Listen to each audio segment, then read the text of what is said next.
Step 4 of your multimodal essay. Hook your reader with an introduction, like Captain Hook. Grab them, pull them in, they want to read your essay. Start your essay strong so that your reader will keep reading because they're interested in what you have to say. All right, so in this video, I'm going to go over kind of a little bit more in depth what to do in this task. So hopefully, I do want you to read this handout. So either before or pause and do it now, or after, look over this handout. And in this video, I'm going to go over this outline I made of how to write an introduction. So I'm going to start right here for my instructional video. All right, so if you click outline, it will open this document. You have an option of just reading this document like a handout or making a copy and putting your examples in there. For me, for the type of learner I am, I would want to make a copy, but for your multimodal options, there are other options. For example, you could do it by hand. So if you want to sit here with a notebook and like read that and then try your part here. I also, on the multimodal slide, linked a website that has to do with dictation. Here is it, dictation.io speech.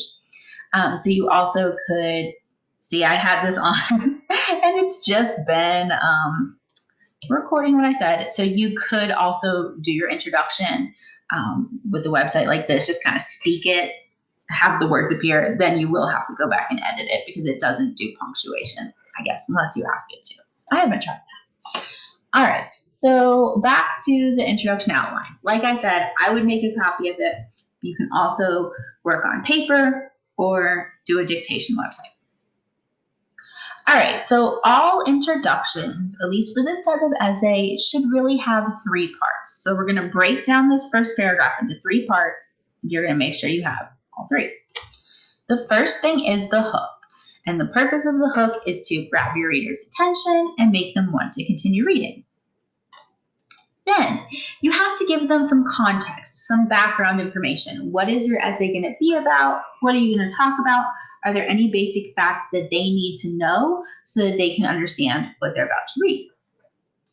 And then the last sentence of your essay is going to be, the last sentence of your introduction is going to be your thesis.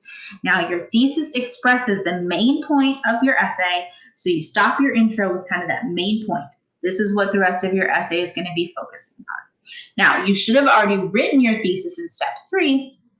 What that means is all you need to do is write a hook, give some context, and then you have your thesis you already wrote. So you are 1/3 of the way done with your introduction already. All right, so what do you do for your hook? Well, hopefully you read the 5 Great Hooks example. If not, there is a link right here. So your hook needs to introduce the topic of heroes and the question of what makes a person a hero. Now, you don't have to ask what makes a person a hero, but it needs to be clear that that's the idea you're exploring. Make sure you've looked over the handout and pick one to focus on. So think about, are you going to focus on, and I have examples, so you can click on examples. Are you going to use an anecdote? Are you going to tell a little story to start your essay? Are you going to use a quote? A quote is, I think, the best option if you are really unsure what to do, okay? So for the quote, you just find something someone famous or someone well-respected said. Let's go ahead and act like we're going to do the quote one.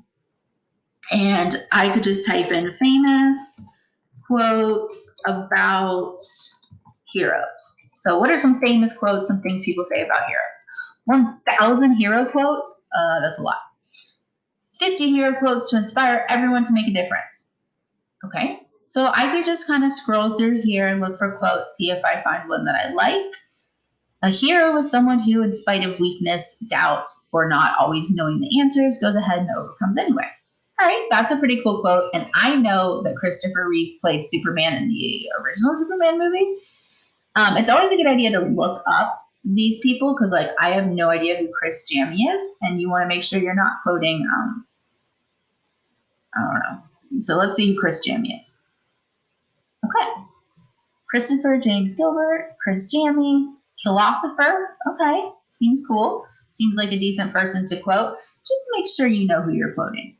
All right, so look through quotes. You don't have to use this quote list. Remember, I just got here by typing in famous quotes about heroes. That's all I typed. Famous quotes about heroes. And I got that list. Okay. That's something to do, you could do. Or like, let's say you know someone you really like has said something about heroes. So for example, you could be like Chadwick Boseman. Oops, you should be typing in the search bar. Chadwick Boseman quotes on heroes. Okay, and so that's what I did for my example. Found this quote, used it.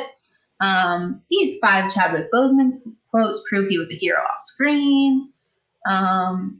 You can also even like go to images and look at quotes and see if there's anything that you like. Like, okay, I could use this to start my essay.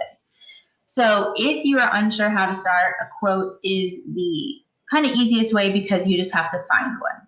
Now, you always want to make sure you credit the person who said it. So in my example, Chadwick Boseman, star of Black Panther, once remarked, receiving an award for playing a superhero is amazing, but it's even greater to acknowledge the heroes that we have in real life. Any quote related to heroes will do, because as long as you can connect that quote to the idea that you're going to be talking about if Odysseus is a hero or not, you're good to go. You could, if you wanted to, quote anything I've said on any of these documents, or ask me, or ask a teacher, or ask someone. Like, you could ask anyone, what is a hero? And that's how you could start your essay, if you want to. All right, option 3, drop your reader into a scene. This is very similar to the anecdote version, but basically, like, you want your reader to imagine something, put themselves in a certain situation. So for my example, I put, it is a warm summer day as you walk down the sidewalk, soaking in the sun's rays. See, I'm using a lot of imagery, descriptive, so it's like the person can feel themselves walking down a sidewalk on a warm day, sun soaking into their skin. Suddenly, you hear a cry for help. Do you mind your own business or spring into action? So I'm like making my reader kind of like put themselves in this situation to get them hooked into my essay. They're like, what's happening? What's going on? All right, another cool way is a surprising fact. So if you're into math or science, like if you're a very logical, data-driven person, you might like doing this. Just take a fact, a statistic, use that to start your essay. Now, it needs to be real, okay? One time, a student of mine, who I love very much and still talk to, they did not go to Drew, they started an essay with 85% of teenagers have attempted suicide. And I was like, sweetheart, that's not a true fact. Where did you get that? Oh, well, I thought that. No. You have to make sure your fact is true, because if you start it with a surprising fact that is so surprising that people are like, what? They're not going to read your essay for the right reason. So your surprising fact should be surprising, but it should be real. Okay? All right. So in a poll of 29 graders at Drew Charter School, 60% identified a family member as their hero. I just made this up for an example. I'm not putting it in my actual essay, but you could ask your classmates to take a poll, or like, you could do something like that. Or another surprising fact that is a real fact I found on the internet. Friline Mebratu was named the 2019 CNN Hero of the Year for designing reusable menstrual pads for girls in Ethiopia. Not a surprising fact, because it's not typically what you think about when you think about heroes, right? So you could just do some Googling, trying to find an interesting hero, whatever you want. Surprising fact. Rhetorical question. A lot of us go here first. I want to encourage you not to do it, because it's very hard to do well. A lot of people want to choose it. If you choose it, you need to be careful, because let's look at my examples over here. Let's start with some bad ones. What is a hero? That's not a good way to start your essay. That's just kind of like the topic I've given you. All right. It's too broad. It doesn't really, it's like not that interesting of a question because it's so broad. Okay. Do you have a hero? That's not good, because the person who's reading it is not really going to have a chance to really answer that. So that's not good. Have you ever wondered what a hero is? That's too broad. Okay, so it's like really easy to ask a question badly. A good rhetorical question would be something that like makes your reader think and connects to what you're going to be talking about. So this is an example of a good one. Are heroes people born with special abilities, or can anyone be a hero? This is good because it's making people think. And then like in the essay I'm going to write, I'm going to be kind of talking about that, how people think that heroes need to have superpowers, but Odysseus didn't really. So it's a question that gets people thinking about what I'm going to write about. This is hard to do well.